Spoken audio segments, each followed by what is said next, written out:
Okay, so you've probably heard of Stephen Covey's The 7 Habits of Highly Effective People, right? I mean, it's everywhere. But we're not just going to run through a checklist today. Nope. We are going to dig into the single foundational idea that actually makes all those habits work. It's the one thing most people miss, and honestly, it could completely change how you see, well, everything. All right, let's get into it. Covey kicks things off with this real gut punch of a question. It just stops you in your tracks, doesn't it? It forces you to think about what actually matters. Because before we can be effective, we really have to ask ourselves, what are we trying to be effective at? And his point is that when it all comes down to it, people think about their loved ones, their family, their contributions, not all the urgent, everyday noise that distracts us. And hey, does any of this sound familiar to you? You know, achieving something you worked so hard for, but it feels hollow?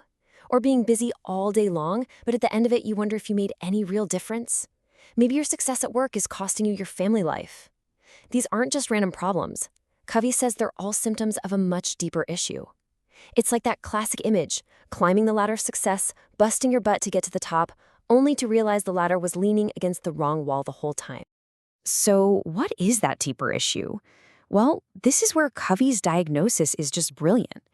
He says that for about the last 50 years, the whole world of self-improvement has been focused on the wrong thing. It's all about this fundamental split between how we look on the outside and who we really are on the inside. He calls one side the personality ethic. This is all about your public image, communication techniques, thinking positive, all that surface level stuff. He calls them social band-aids and aspirin. You know, they might make you feel better for a little while, but they don't fix the root cause. And that stands in total contrast to what he calls the character ethic. This is the real foundation. Things like integrity, humility, courage, justice. It's about who you are deep down, not just how you come across at a party. And this, right here, brings us to the core idea you might have missed. The real key to a major breakthrough isn't just to change what you do, it's to change the very lens you see the world through. To solve these deep, nagging frustrations, what you really need is a paradigm shift. So, what's a paradigm? It sounds complicated, but it's actually super simple. It's your map. Think about it. It's not the city itself. It's your map of the city. It's the personal theory you have for how everything works. It's the frame of reference you use to make sense of your life. And this is where it all gets really, really interesting.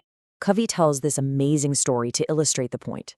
Imagine you're trying to find a specific building in downtown Chicago. You've got your map, you're working hard, you've got a great attitude, and you're moving fast. You're doing everything right. But here's the kicker. Unbeknownst to you, due to a printing error, the map in your hands, the one that says Chicago right on the cover, is actually a map of Detroit. Now, stop and think about that. How effective are you going to be? All your hard work, all your positive thinking, it's completely useless. In fact, trying harder just gets you more lost faster. The problem isn't your behavior. It isn't your attitude. The fundamental problem is that you have the wrong map.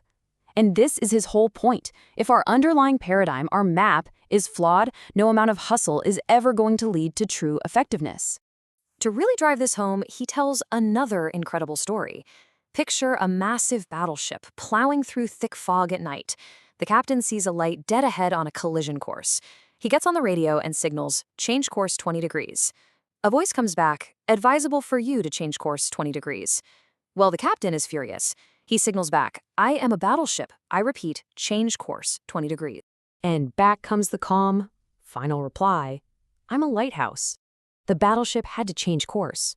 You see, our paradigms are our maps. They're subjective. But principles, things like fairness, integrity, honesty, those are the lighthouses. They're natural laws. We can't break them. We can only break ourselves against them. Real effectiveness comes from aligning our map with the lighthouse.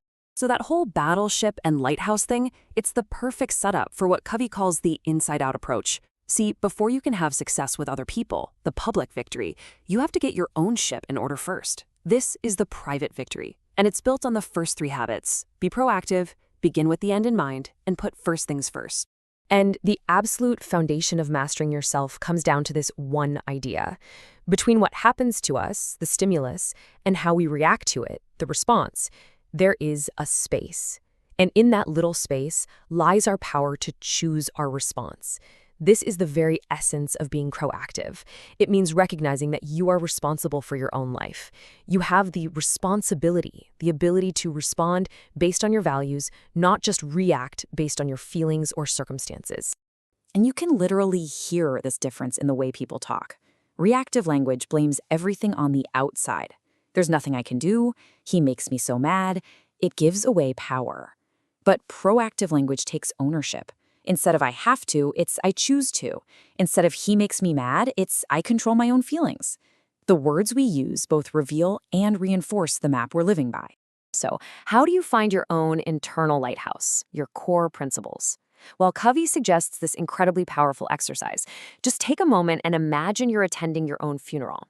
What would you want the people you care about, your family, your friends, your coworkers, to say about you, about the kind of person you were, the contributions you made? Answering that honestly helps you define your true north. Okay, so once you've done that deep internal work, once you've defined your character and you've achieved that private victory, now you have a solid foundation to build real, effective, lasting relationships with other people. This is what he calls the public victory. And this covers the next 3 habits. Think win-win, seek first to understand, then to be understood, and synergize. And to understand how this works, Covey uses another fantastic metaphor, the emotional bank account. Every relationship has one. When you make deposits, through kindness, honesty, keeping promises, the trust level goes up. A high balance means communication is easy, and you can make mistakes without it being a disaster. But a low balance? Well, you're walking on eggshells.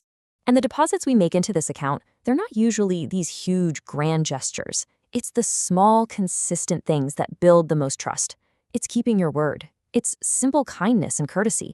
It's being able to apologize sincerely when you mess up. It's being loyal to people even when they aren't in the room. That's a big one. And the withdrawals? Well, they're the exact opposite, aren't they? Breaking promises, being disrespectful, talking behind someone's back, all these things just drain the account. And when the trust is gone, genuine collaboration, real effectiveness, it becomes pretty much impossible. See how it all comes back to character? So, the first 6 habits take you on this journey from being dependent on others to being independent, and then finally to being interdependent. But it doesn't end there. The 7th habit, sharpening the saw, is the one that makes all the others possible for the long haul. It's all about continuous improvement, this upward spiral of learning, committing, and doing over and over again. You know, toward the end of his life, Covey really embraced this idea of living your life in crescendo. It's a musical term that means to grow in intensity. He truly believed that our most important contributions are always ahead of us, that you should never retire from making a difference. And so the real takeaway here isn't just a list of 7 habits to check off. It's a challenge to, first, take a hard look at your map. Then, to align that map with timeless principles, with the lighthouses. And finally, to commit to a life of constant growth. So the real question isn't just what are you going to do, it's who are you going to become? How will you live your life in crescendo?